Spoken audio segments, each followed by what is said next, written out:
అందరికీ నమస్కారం అండి. భగవద్గీత 2వ అధ్యాయము సాంఖ్యయోగము 69వ శ్లోకము.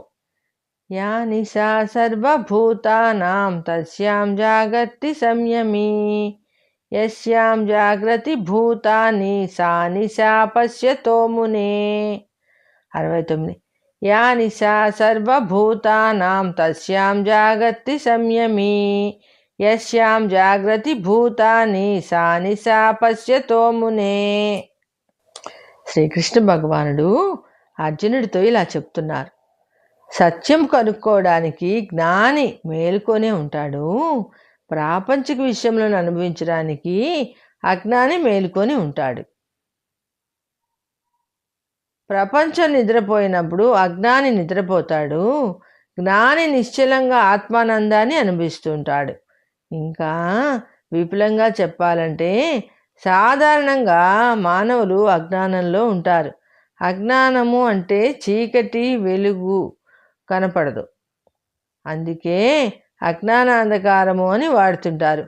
ఆ చీకట్లో వారు ఆత్మను చూడలేరు, ఆత్మ అంటే ఏమిటో తెలుసుకోవడానికి ప్రయత్నించరు. చీకటి జీవితము అంటే ప్రాపంచిక విషయములలో మునిగి తేలుతుంటారు, అదే వెలుగు అనుకుంటారు.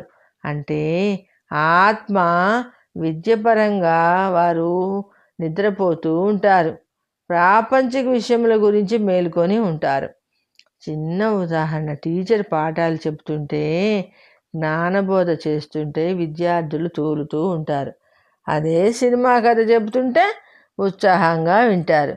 జ్ఞానం వారికి చీకటి, ప్రాపంచిక విషయంలో వెలుగు.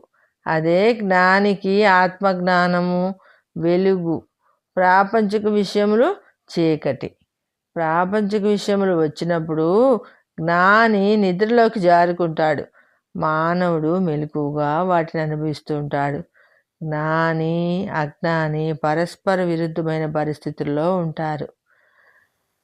నెక్స్ట్ 70వ శ్లోకంతో కలుసుకుందామండి. సర్వేజన సుఖినో భవంతు. జై శ్రీమన్నారాయణ అండి.